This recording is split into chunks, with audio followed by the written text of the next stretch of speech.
Hello my dear students, हम यहाँ पर बात कर रहे हैं एसएचएम की सिंपल हार्मोनिक मोशन की। और लास्ट लेक्चर में हमने सिंपल हार्मोनिक मोशन की कंडीशन चेक किया, क्या कंडीशन होती है, और उससे रिलेटेड हमने कुछ एग्जाम्पल देखे। हमने कुछ ऐसे एग्जाम्पल देखे जिसमें पार्टिकल, जिसमें बॉडी या फिर फ्लूइड एसएचएम परफॉर्म करता है। ओके जैसे हमने वहाँ पर देखा सिंपल पेंडुलम। हमने सिंपल पेंडुलम के सारे कॉन्सेप्ट वहाँ पर देखे थे। सिंपल पेंडुलम के हमने वहाँ पर सारे कॉन्सेप्ट देखे थे। हमने टाइम पीरियड फाइंड किया था और उससे रिलेटेड मैंने आपको बहुत सारे कॉन्सेप्ट बताए थे। हमने देखे थे कि अगर परसेंटेज इंक्रीमेंट इन लेंथ की बात करें, यहाँ पर हमने ये भी देखा था कि अगर आप टाइम पीरियड की बात करते हैं तो it will not depend on the mass, it is independent to the mass of bob, है ना, वो उस पर डिपेंड नहीं करता है। सारे केस देखे थे। आज हम बात कर रहे हैं दूसरे एग्जाम्पल की, जिसको हम कहेंगे स्प्रिंग पेंडुलम, या फिर हम कहेंगे स्प्रिंग ब्लॉक सिस्टम। क्या कहेंगे?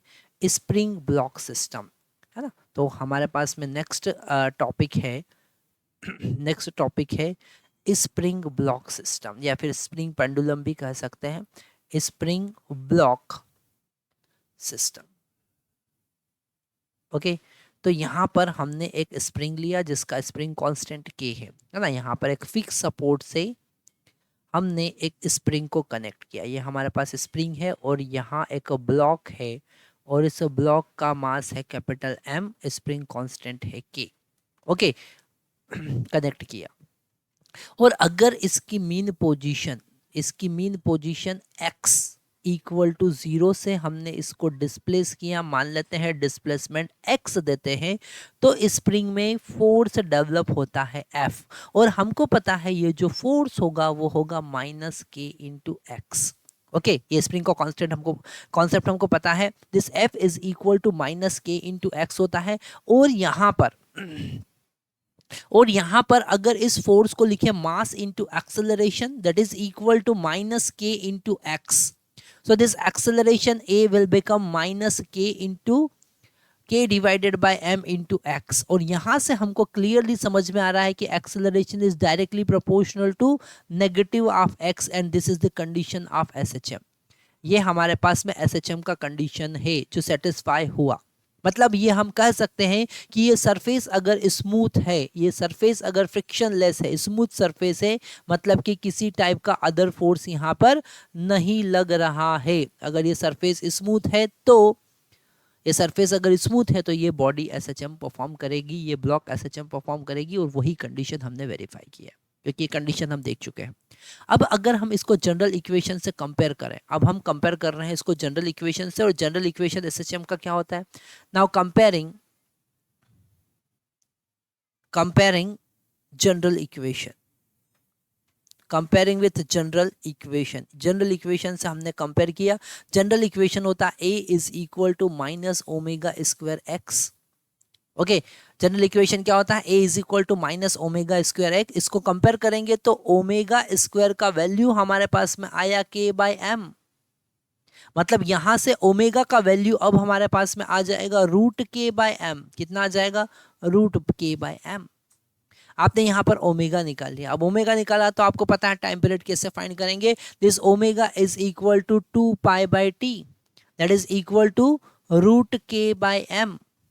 यहाँ पर के क्या चीज है, एम क्या चीज है, हमको पता है। तो अगर टाइम पीरियड फाइंड करेंगे तो T is equal to 2 pi root m by k होगा। ओके तो यहाँ पर हमारे पास में इस सिंपल स्प्रिंग ब्लॉक सिस्टम के एसएचएम का टाइम पीरियड हमको पता चला। This time period is equal to 2 pi root m by k. This is very very very important formula that you have to remember, because there are so many multiple number of numericals already has come in this on this concept in JEE and NEET। वो सारे question आते हैं, तो यहाँ पर ये concept आपको बहुत अच्छे से समझ लेना है। क्या कॉन्सेप्ट समझ लेना है? That is T equal to 2 pi root m by k if you are talking about the spring block system. Okay तो यहाँ पर हमने ये कॉन्सेप्ट देखा। इसी से रिलेटेड एक और हम कॉन्सेप्ट देखते हैं जो बड़ा ही इंपॉर्टेंट कॉन्सेप्ट है, और इससे एक नया कॉन्सेप्ट और हमारे सामने आएगा। तो मेरे प्यारे बच्चों, अगर हमने इसी को थोड़ा सा चेंज कर दिया, यहाँ पर हमने लिखा एक सपोर्ट है और इस हॉरिजॉन्टल सिस्टम को हमने वर्टिकल सिस्टम बना लिया। सारे पॉइंट बड़े ध्यान से समझना है आपको। हमने वर्टिकल सिस्टम बना लिया, तो डेफिनेटली जब ये मीन पोजीशन पे होगा तो इसमें एक एक्सटेंशन होगा एक्स नॉट। ओके, हम यहां पर लिखेंगे first block will be in equilibrium. Okay, block will be in equilibrium. सबसे पहले ब्लॉक इक्विलिब्रियम में होगा। तो हम अगर एक्सटेंशन की बात करें, हम लिखें x not is extension in spring at equilibrium पर एक्सटेंशन एक्स नॉट है। ठीक है, मैं आपको पहले बता दूं कि इसका टाइम पीरियड भी वही आने वाला है। इसका टाइम पीरियड आप कैलकुलेट करेंगे तो 2π√m/k ही होगा जो आपने अभी डिराइव किया, पर यहाँ पर इस पर एक कांस्टेंट फोर्स ग्रेविटी लग रहा है, फिर भी टाइम पीरियड वही आ रहा है जब फोर्स नहीं लग रहा था। तो एक नया कॉन्सेप्ट अब हमारे सामने आने वाला है। पहले हम यहाँ पर देख लेते हैं कि वही टाइम पीरियड कैसे आएगा। यहाँ पर एक्स नॉट जो है वो हमने इक्विलिब्रियम कंडीशन पर इक्विलिब्रियम कंडीशन पर उसका एक्सटेंशन देखा, और इस इक्विलिब्रियम कंडीशन पे एक्सटेंशन का वैल्यू होगा mg इज इक्वल टू के एक्स नॉट। तो ये हमारे पास एक इक्वेशन बना जिसको हमने लिखा equation number 1। Now we are giving displacement x to the block. Okay, हम यहाँ पर अब x डिस्प्लेसमेंट ब्लॉक को दे रहे हैं, तो x नॉट में x, अब टोटल डिस्प्लेसमेंट जो हो गया x प्लस एक्स नॉट हो गया, दैट इज टोटल डिस्प्लेसमेंट। तो फोर्स अब लगेगा m is equal to minus k into x plus x naught, because x naught is already there. Now we are giving some displacement x, so the total displacement will be x plus x naught. Okay, यहाँ पर आगे अगर हम आगे solve करेंगे तो इस पे ग्रेविटी भी लग रहा है, तो नेट फोर्स की अगर बात करेंगे तो यहाँ पर F माइनस mg हमको लिखना पड़ेगा। ओके, अगर या फिर नेट फोर्स की बात करें तो net force F is equal to this spring force, और नीचे हमारे पास में यहाँ पर mg भी लग रहा है, तो इस k x plus x not में mg भी हमारे पास लग रहा है, तो माइनस mg हम कर देंगे। ठीक है, ऊपर स्प्रिंग का फोर्स कितना लगा? स्प्रिंग का फोर्स लगा k into x plus x not. Okay, और mg डाउनवर्ड लग रहा है। mg कैसा लग रहा है? नीचे डाउनवर्ड लग रहा है, तो नेट फोर्स अगर देखें तो k x plus x naught minus mg लग रहा है ना नीचे डाउनवर्ड, और माइनस साइन इस बात को इंडिकेट कर रहा है कि जिस डायरेक्शन में डिस्प्लेसमेंट है उस के अपोजिट डायरेक्शन में रिजल्टेंट फोर्स लग रहा है। अगर हम इसका अंदर मल्टीप्लाई करें तो F is equal to minus in the bracket k into x plus k into x naught minus mg होगा।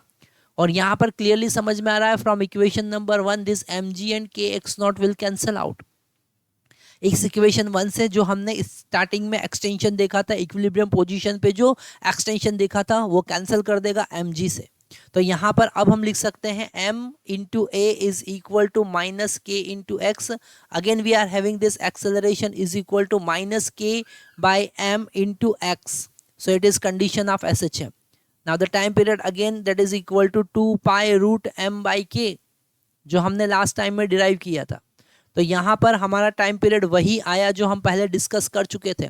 अब यहाँ पर सबसे इंपॉर्टेंट कॉन्सेप्ट क्या समझ में आता है? इंपॉर्टेंट कॉन्सेप्ट ये समझ में आता है कि अगर हमने दो अलग अलग केस लिए, अगर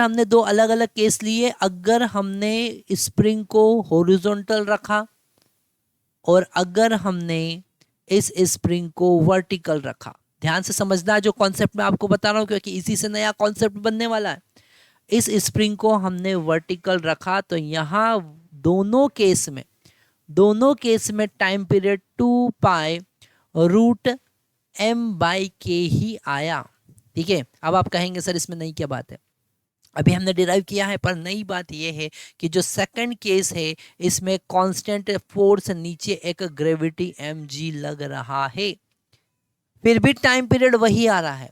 जो पार्टिकल जो बॉडी SHM परफॉर्म कर रही थी उस पर अगर आपने एक कांस्टेंट फोर्स लगाया, यहाँ पर mg है वो कांस्टेंट फोर्स, वहां पर कोई कांस्टेंट फोर्स नहीं था, यहाँ पर एक एक्स्ट्रा फोर्स mg आ गया, फिर भी वो बॉडी का टाइम पीरियड उतना ही है जितना पहले था।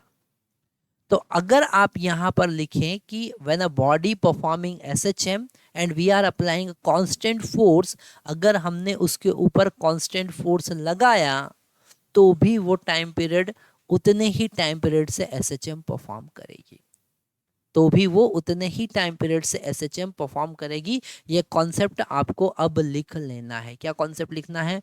When a constant force applied on body performing SHM,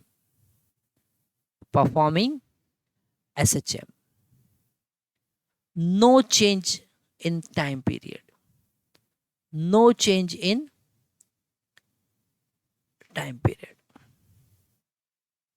time period में कोई चेंज नहीं आएगा। अगर आपने यहाँ पर इस पर एक कांस्टेंट फोर्स लगा दिया F, है ना, F नॉट मान लेते हैं, कांस्टेंट फोर्स F नॉट लगा दिया तो भी टाइम पीरियड वही होगा 2π√m/k। बड़ा इंपॉर्टेंट कॉन्सेप्ट है, ठीक है, और वो हम इससे वेरीफाई कर सकते हैं। ओके अगर आपने कांस्टेंट फोर्स लगाया तो उसका इक्विलिब्रियम पोजीशन शिफ्ट हो जाएगा, उसका मीन पोजीशन शिफ्ट हो जाएगा और वो SHM ही परफॉर्म करेगा, पर उसका मीन पोजीशन अब नया हो जाएगा। ओके तो हमने ये वाला कॉन्सेप्ट देखा। अब हम यहाँ पर स्प्रिंग ब्लॉक से रिलेटेड और नए कॉन्सेप्ट देख रहे हैं, जिसमें हम बात करेंगे मेरे प्यारे बच्चों, जिसमें हम बात करने वाले हैं कॉम्बिनेशन ऑफ स्प्रिंग की। तो so my dear student, next हम बात करने वाले हैं, अगर हमने सीरीज या फिर पैरेलल कॉम्बिनेशन में स्प्रिंग को कनेक्ट किया है और फिर हम टाइम पीरियड कैलकुलेट कर रहे हैं, और ये जो कॉन्सेप्ट हम यहाँ पर डिस्कस कर रहे हैं ये एज इट इज़ आप इनसे रिलेटेड क्वेश्चंस जेई और आपके बोर्ड एग्जाम में बिल्कुल देखेंगे। तो यहाँ पर हमने सबसे पहले केस देखा सीरीज कॉम्बिनेशन का, और इसलिए उसको समझने के लिए हमको इक्विवेलेंट स्प्रिंग कांस्टेंट का कॉन्सेप्ट समझना पड़ेगा, और हमको ये पता करना पड़ेगा कि अगर सीरीज में दो स्प्रिंग को कनेक्ट किया है तो उनका स्प्रिंग कांस्टेंट क्या होता है, और पैरेलल में अगर दो स्प्रिंग को कनेक्ट किया है तो उनका स्प्रिंग कांस्टेंट क्या होता है। तो यहाँ पर फर्स्ट केस हम देख रहे हैं सीरीज कॉम्बिनेशन। हम बात कर रहे हैं सीरीज कॉम्बिनेशन, मतलब कि हमने दो स्प्रिंग को सीरीज में कनेक्ट किया है और फिर हम ब्लॉक को डिस्प्लेस कर रहे हैं और उसका टाइम पीरियड कैलकुलेट कर रहे हैं। तो यहाँ पर सबसे पहले हमने एक स्प्रिंग लिया जिसका स्प्रिंग कांस्टेंट K1 है। Now we are taking another spring having spring constant K2 and this mass M we are connecting. Okay so K1 K2। Okay यहाँ पर आपको ये बात ध्यान रखना है कि अगर दो स्प्रिंग को आपने सीरीज में कनेक्ट किया है तो इक्विवेलेंट स्प्रिंग कांस्टेंट, मतलब दोनों को हटाकर एक सिंगल स्प्रिंग आप लगाएंगे तो उस स्प्रिंग का स्प्रिंग कांस्टेंट क्या होगा, वो होगा K1 K2 divided by K1 plus K2। ये कॉन्सेप्ट आपको याद रखना है, आप प्रूव भी कर सकते हैं, और हमारे लास्ट अगर वीडियोस देखेंगे तो उसमें हमने ये प्रूव भी किया है, जिसका लिंक हम अभी डिस्क्रिप्शन बॉक्स में देंगे। तो अगर आपको ये कॉन्सेप्ट समझ में नहीं आया है कि इन दोनों स्प्रिंग को अगर सीरीज में कनेक्ट करते हैं तो spring constant K1 K2 divided by K1 plus K2 क्यों होता है, तो आप डिस्क्रिप्शन बॉक्स में दिए गए लिंक पर क्लिक कीजिए और वहां पर देखिए। ओके तो यहाँ पर time period T is equal to 2π√m divided by K equivalent आप रख सकते हैं।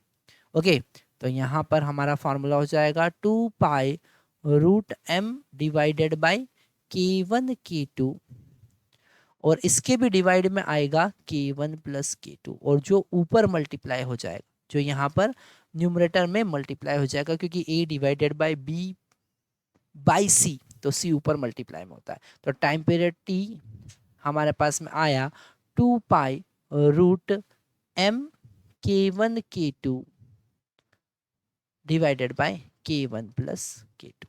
ओके तो ये कॉन्सेप्ट आपको बिल्कुल याद रखना है है ना। मैं आपसे नहीं कह रहा हूं कि आप फार्मूला याद रखें, आप कॉन्सेप्ट याद रखें कि कैसे सीरीज में अगर दो स्प्रिंग कनेक्ट होती है तो आप स्प्रिंग कांस्टेंट फाइंड करेंगे।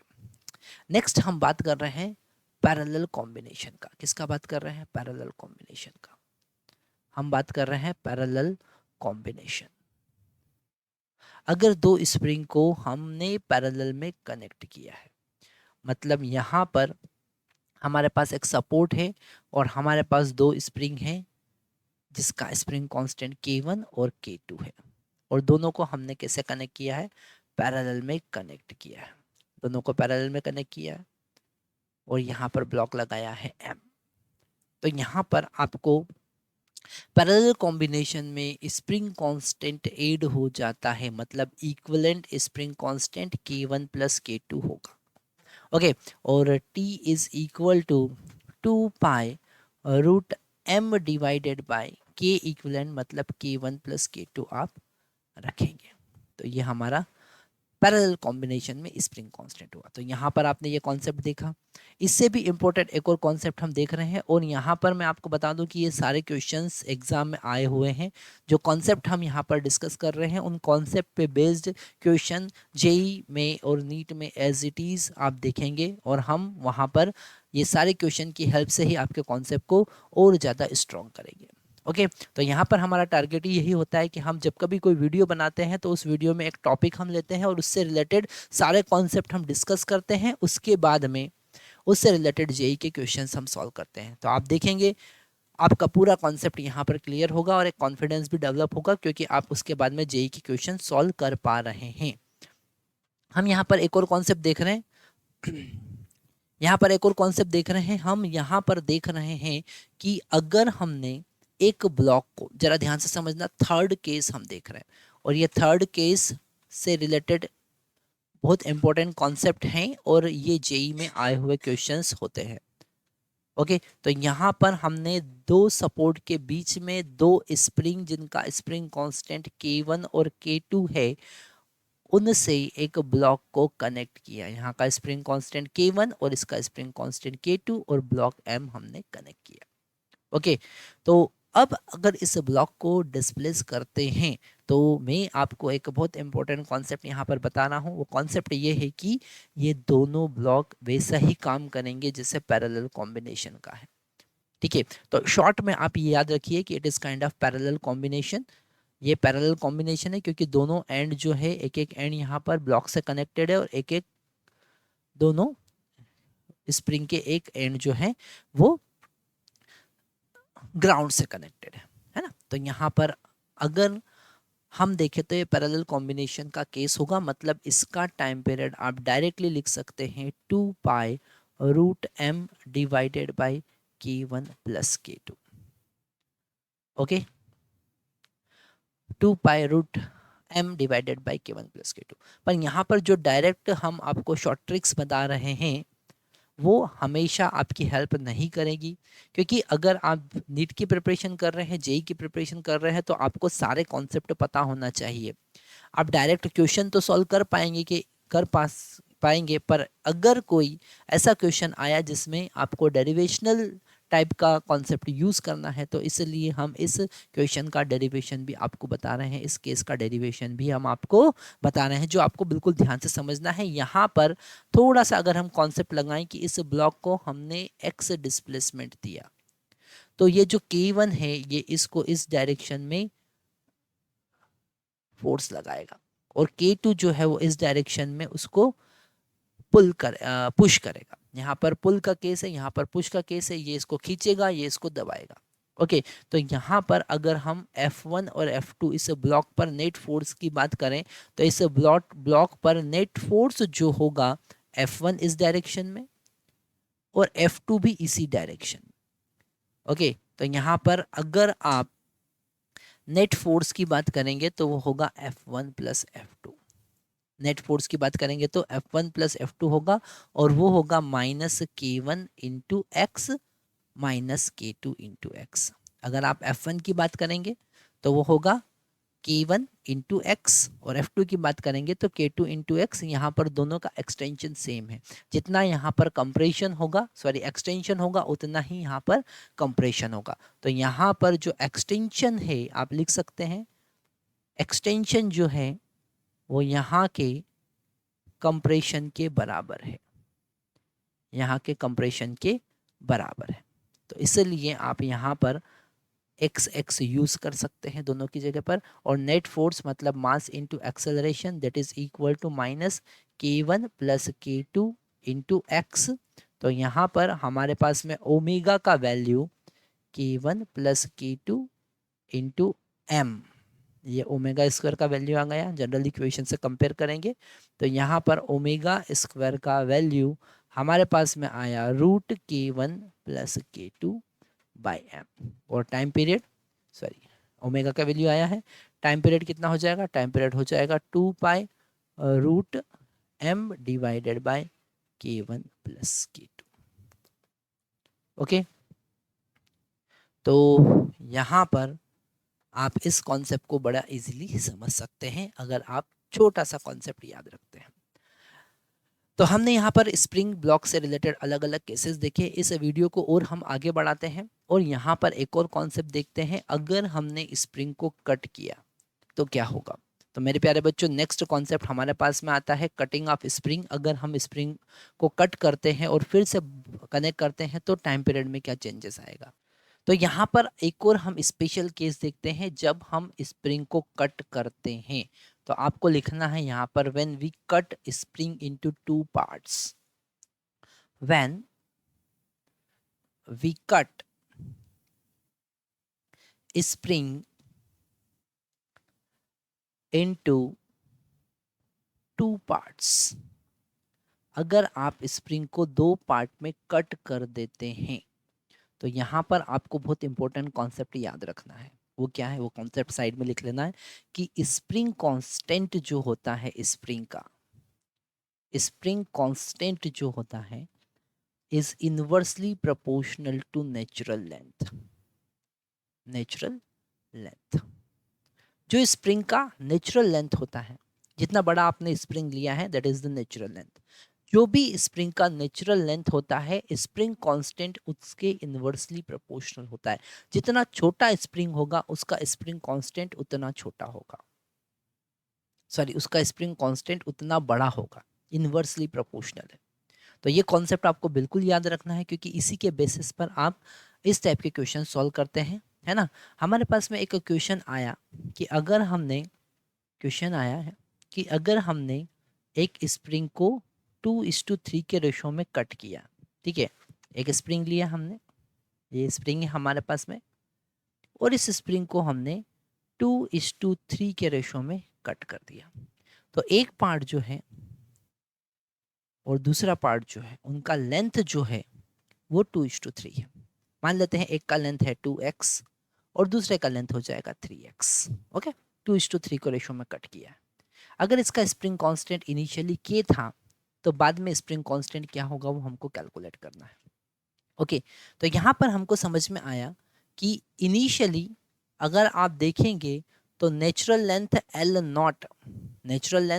नॉट और k स्प्रिंग कांस्टेंट का प्रोडक्ट, क्योंकि यहाँ पर k is inversely proportional to natural length, मतलब आप कह सकते हो कि k into L naught is equal to constant. आप क्या कह सकते हो, k into L naught is equal to constant, मतलब आप कह सकते हैं कि स्प्रिंग कांस्टेंट और नेचुरल लेंथ का प्रोडक्ट क्या होता है, कांस्टेंट होता है। ओके, तो यहाँ पर हमने k इंटू एल नॉट का प्रोडक्ट मान लेते हैं, ये L1 है, इसका स्प्रिंग कांस्टेंट K1 है, ये L2 है और इसका स्प्रिंग कांस्टेंट K2 है। तो आप लिखेंगे K1 L1 is equal to K2 L2, क्योंकि ये कांस्टेंट है, क्योंकि ये कांस्टेंट है। अब अगर हम यहाँ पर L1 का वैल्यू कैलकुलेट करें तो L1 plus L2 equal to L naught होगा, मतलब हम यहाँ पर लिख सकते हैं 2x plus 3x equal to L naught, मतलब x equal to L naught by 5। Okay, मतलब L1 is equal to 2L0/5 होगा और L2 is equal to 3L0/5 होगा। इतना कॉन्सेप्ट हमको समझ में आया। अब इनका वैल्यू अगर हम यहाँ पर पुट करेंगे तो हम यहाँ से लिख सकते हैं L0 इंटू के इज इक्वल टू K1 और L1 का वैल्यू आया 2L0/3। तो यहाँ से L0 से L0 आप कैंसिल कर सकते हैं और K का वैल्यू होगा 3, K1 का वैल्यू होगा 3K divided by 5। Okay, 3K divided by 5। Sorry, हमने यहाँ पर गलत लिखा है, यहाँ पर होगा इट इज़ 2/5 और K1 का वैल्यू होगा 5L, यहाँ पर होगा 5K डिवाइडेड बाय 2। ओके, तो आप देख रहे हैं कि लेंथ को छोटा करने पर स्प्रिंग कांस्टेंट बढ़ गया है।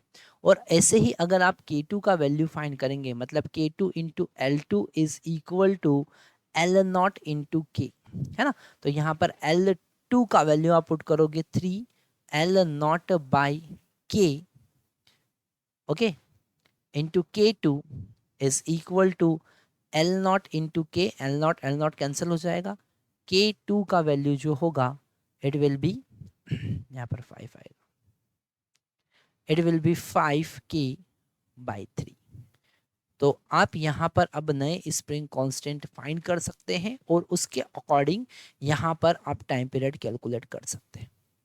अगर इसी का एक और पार्ट हम देखें कि इन दोनों स्प्रिंग को, अब ये दो पार्ट जो आए हैं, ठीक है, क्वेश्चन क्या था, ठीक है, क्वेश्चन ये था कि अगर हमने यहाँ पर एक ब्लॉक कनेक्ट कर रखा है, इसमें एक ब्लॉक कनेक्ट कर रखा है और इनिशियल टाइम पीरियड T0 था, तो इनको 2:3 के रेशो में कनेक्ट करने के बाद, 2:3 के रेशो में कट करने के बाद इनको पैरेलल कनेक्ट किया और फिर टाइम कांस्टेंट क्या होगा।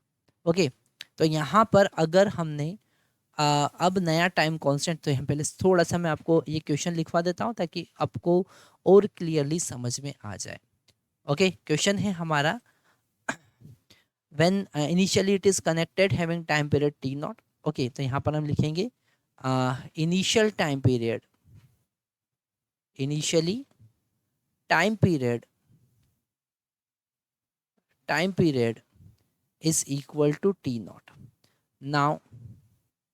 Now spring cut into 2:3 into ratio 2:3, find and connected in parallel,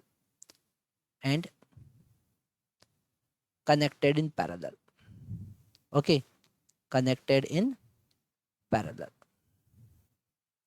So find a new time period, new time period. Okay, ये हमने देखा, ये आपका क्वेश्चन है। पहले क्वेश्चन लिख लीजिए, फिर कॉन्सेप्ट लिख लीजिए, उसके बाद में अब अगर हम टाइम पीरियड कैलकुलेट करें तो इन दोनों को K1 K2 को हमने पैरेलल में कनेक्ट कर रखा है, इसमें कनेक्ट कर रखा है, पैरेलल में कनेक्ट कर रखा है दोनों ब्लॉक से। ओके, दोनों स्प्रिंग को K1 K2 को हमने M से पैरेलल में कनेक्ट कर रखा है। तो यहाँ पर टाइम पीरियड क्या हो जाएगा, वापस से आप सेकंड स्लाइड पे, लास्ट वाले स्लाइड पे जाइए और पैरेलल कॉम्बिनेशन का केस देखिए।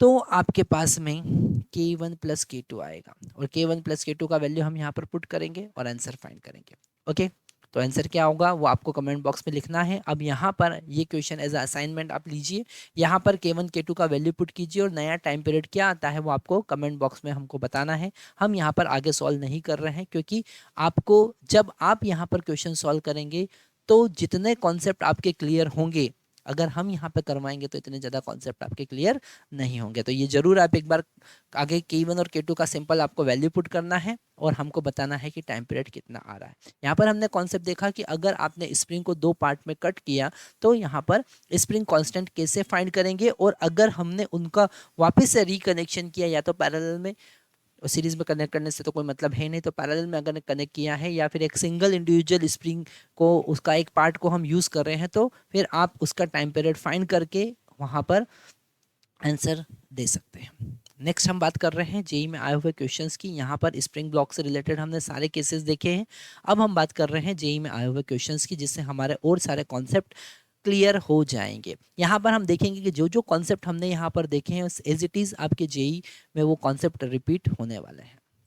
तो मेरे प्यारे बच्चों, इसी से रिलेटेड जेई में आया हुआ क्वेश्चन जो हमने अभी कॉन्सेप्ट देखा है, आप देख सकते हैं यहाँ पर जेई 2023 में आया हुआ क्वेश्चन उसी कॉन्सेप्ट पे बेस्ड है, बस आपको न्यूमेरिकल वैल्यू पुट करना है। क्वेश्चन में गिवन है, a block of mass 2 kg is attached with a two identical spring of spring constant 20 Newton per meter. Okay, so this K is equal to 20 Newton per meter. Okay, 20 Newton per meter। और यहाँ पर M का value दे रखा है 2 kg। कितना दे रखा है? 2 kg। तो यहाँ पर अगर आप देखेंगे two identical spring 20 Newton per meter each, the block is placed on frictionless surface and the end of spring are attached to the two rigid supports as shown in figure, जैसा figure में हमको दिख रहा है। When the mass is displaced by equilibrium position, it execute a simple harmonic motion. The time period of oscillation is pi by root x। तो SI in SI unit मतलब second में। Value of x is, x का value हमको बताना है। हमने यहाँ पर आपको बताया था कि अगर ऐसा कुछ केस आता है, मतलब एक ब्लॉक को दो स्प्रिंग से आपने अपोजिट साइड कनेक्ट किया है और फिर टाइम पीरियड आप कैलकुलेट करेंगे तो बिल्कुल ये K1 और K2 पैरेलल की तरह बिहेव करेंगे, मतलब टाइम पीरियड आपका हो जाएगा 2 pi root m divided by K1 plus K2। मेरे प्यारे बच्चों, केवल छोटा सा कॉन्सेप्ट आपको याद रखना है कि यहाँ पर पैरेलल कॉम्बिनेशन का केस लगेगा, आप बहुत इजीली ये क्वेश्चन सॉल्व कर सकते हैं। तो यहाँ पर time period t is equal to 2 pi root,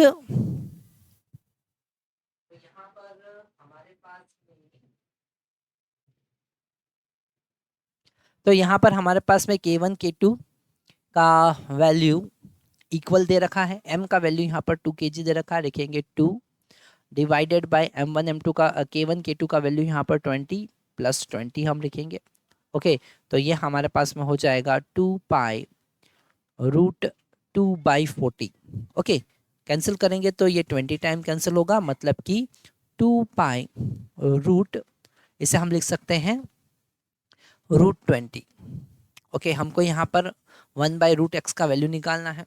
okay, तो अगर हम इसे और सिंप्लीफाई करें तो हमारे पास में यहाँ पर आंसर आने वाला है, यहाँ पर हम इस 20 को 4 इंटू 2 लिख सकते हैं, तो 2 पाई रूट 4 इंटू 5। ओके, हम यहाँ पर लिखेंगे 2 पाई, ये 4 रूट से बाहर आएगा तो 2 हो जाएगा, रूट 5, यहाँ पर 2 से 2 कैंसिल हो जाएगा, आंसर आएगा 5 बाई रूट 5 सेकेंड। तो x का वैल्यू आप लिख सकते हैं 5। क्या लिख सकते हैं? 5। तो आप देख सकते हैं बड़े इजी क्वेश्चन हमारे पास में यहाँ जेई में आते हैं अगर आपके। सो माय डियर स्टूडेंट्स, हमारे पास में नेक्स्ट क्वेश्चन आ रहा है फिर से इसी कॉन्सेप्ट पर जो हमने देखा है।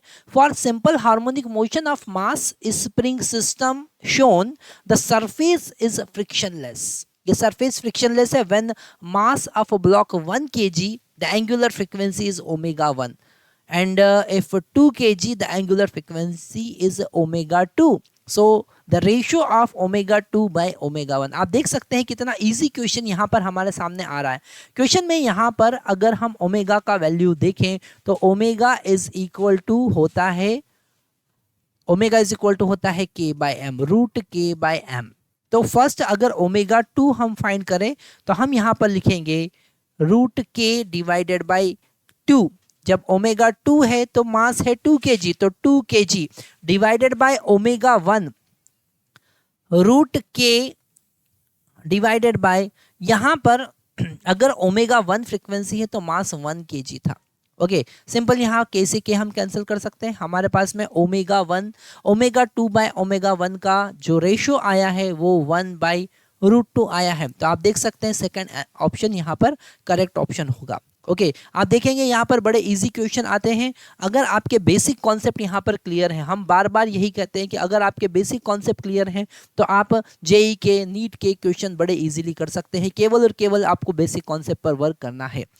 नेक्स्ट क्वेश्चन हमारी कंप्यूटर स्क्रीन पर वापस से आता है। अ मास m attached to free end of spring executes SHM with a period 1 second. If the mass is increased by 3 kg, the period of oscillation increase by 1 second. अच्छा, अगर पहले time period उसका 1 second था, मतलब t इक्वल टू 1 सेकेंड था, और अब time period 1 second से इंक्रीज हो जाता है, तो यहाँ पर टाइम पीरियड t2 जो होगा वो 2 सेकेंड हो जाएगा। जब आपने मास को m इज इक्वल टू पहले के कंपैरिजन में 3 ऐड कर दिया। उसने कहा mass increase by 3 kg, then what is the value of m। तो हम अगर t1 का वैल्यू लिखेंगे तो वो होगा 2 pi root m divided by k। और अगर हम t2 का वैल्यू लिखेंगे, यहाँ पर छोटा सा लॉजिक हमको लगाना है कि अब m का वैल्यू m प्लस 3 हो गया है, बाकी k एज इट इज है, time period as it is रहेगा। ठीक है, यहाँ पर हमको सिंपल सा फॉर्मूला लगाना है। यहाँ पर k से k, 2 पाई से 2 पाई कैंसिल हो जाएगा।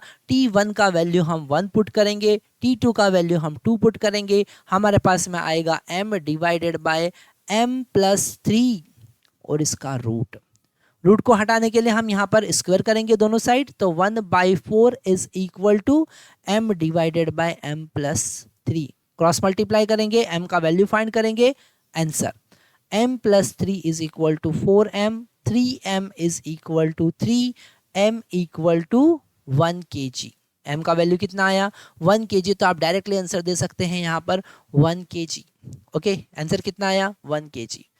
ठीक है, तो मेरे प्यारे बच्चों, जैसा हमने कहा हम जेई के 2023 के क्वेश्चंस की हेल्प से सारे कॉन्सेप्ट को क्लियर कर रहे हैं, और यहाँ पर हम बात कर रहे हैं स्प्रिंग पेंडुलम की, स्प्रिंग ब्लॉक सिस्टम की, और उसी से रिलेटेड जो हमने कॉन्सेप्ट देखे हैं उसी कॉन्सेप्ट से रिलेटेड हमारे सामने कंप्यूटर स्क्रीन पर वापस से क्वेश्चन आता है। और क्वेश्चन में लिखा है इन अ गिवन फिगर हमको दे रखा है और दोनों का के जो है वो इक्वल है। Placed a block of mass m 490 gram is placed on frictionless table is connected to the two spring having same spring constant k equal to 2 Newton per meter. If the block is horizontally displaced by x meter, then the number of complete oscillation it will make in 14 pi second.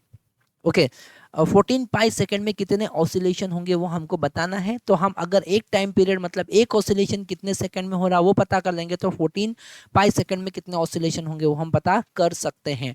तो हम यहाँ पर time period calculate करेंगे, और मेरे प्यारे बच्चों यहाँ पर टाइम पीरियड कैलकुलेट करने के लिए आप फार्मूला यूज़ करेंगे 2 पाई रूट m बाई के, और यहाँ पर आपको पता है k1 प्लस k2 यूज़ करना है। इस केस में क्या यूज़ करना है k1 प्लस k2, क्योंकि ये पैरेलल कॉम्बिनेशन जैसा ही केस हमको पता है।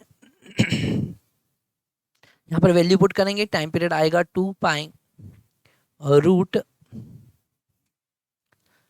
रूट m का वैल्यू यहाँ पर 4,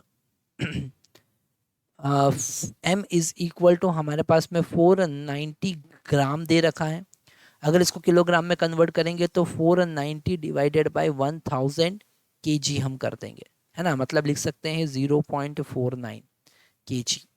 ओके, तो हम यहाँ पर लिखेंगे 0.49, okay, divided by k1 k2 का वैल्यू यहाँ पर 2 + 2 है, तो हम 2 + 2 लिख देंगे। ये बाहर आएगा यहाँ पर